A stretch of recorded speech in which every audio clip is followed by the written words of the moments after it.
Yo, man, what up? It's your boy UC704 coming at y'all with another 2K tip, man. A lot of people, this is one of those under the hood tips. Under the hood tip. What is that? I'm talking about tips that a lot of people don't know about. And this is just basically explaining when and when not to use turbo. You get so many different results from when you accelerate, decelerate, knowing when and when not to burst out of moves. You know, when you always mashing turbo, you know, it's kind of hard to turn. You know, they're going to take you the longest way going to the basket, you know.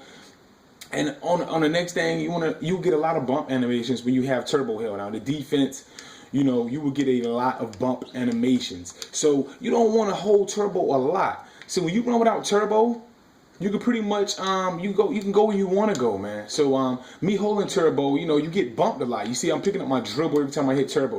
But when you take your time, you burst out of turbo, slow down, hit your moves, burst back out, man. You throw your defender, you see that, and I can go where I want. You go where you want without turbo. Look at that. You know, I dribble all the way around the paint without turbo. You just got to know when to burst. Boom. You hit it, stop again, you burst. You see I'm shaking them, going all the way to the basket? See, a lot of people don't know that. And I have so much success in ranked games doing that because people don't know. People always constantly 24/7 holding, mashing buttons. And you see you lose the ball when you do that. You see that? So that's just my tip from me to you, man. Know when and when not to use turbo. That's the key of shaking people. That's the key of using ankle breaker. That's the key of dropping people off the dribble. You see, boom, I hit turbo, I burst out. Do you see how far? Do you see how far he went when I burst out of turbo? You see this? I hit turbo as I'm doing this move right here.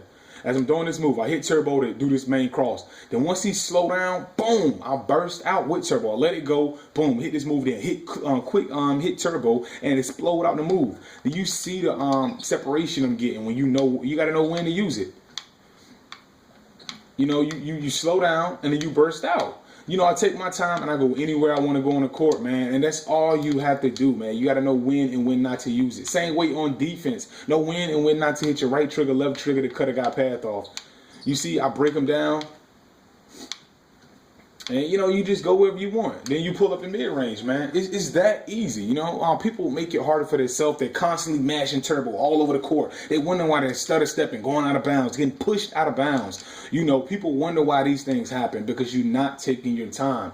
This game is just like real life. If you're going 100 miles per hour all the time, you're going to make mistakes. You got to know when to accelerate. That's one thing that make Paul Pierce really good at an old age. He know when to accelerate, when to decelerate. He may be the slowest player, but he know when to hit the gas and when to slow down. He was like that. Paul Pierce crossovers always looked really slow, but he just know it. Darren Williams is the same way. So, you know, you take your time, you size your guy up, you burst out, man. You go wherever you want to go on the court. That's from me to you, man. You know, you just take your time, man. You see, when you hit turbo, you lose the basketball. You know, same way over here. You hit the right, hit wide, and post up, man. Just take your time. Burst out of wide. Take your time. You dribble over here. You get double team. Just hit your post up button. You protect ball mode. You dribble around. You burst back out. You just gotta know when to you gotta know when to work it, man. Hey, yo, that's my time. UC704. As you can see, I'm scoring and getting the paint when I want to because I hit turbo on the takeoffs. Don't hit it all the time. You gotta know when to hit it. People don't understand too. Sometimes two things be complex, you know. And I see a lot of guys online rage quit, frustrated because they're always getting bumps. Especially if defense know what they're doing, you're gonna get a lot of bumps. Half court trap, full court press. Dribble without turbo, man. I guarantee you'll walk right past the guy. You don't believe me? Just try it. I do this. I used to do this all the time in 2K12, 13. Guys, you do a full court press the whole game, and I never get pressed. I walk right past the trap, man. So, you see I'm taking my time, and I break them down. Do you see that? You see I go right to the basket when I want to with anybody I want to go with. You know, because I'm bursting out. And then you burst right out of turbo, man. So that's my time. UC704, I'm out, man. Peace.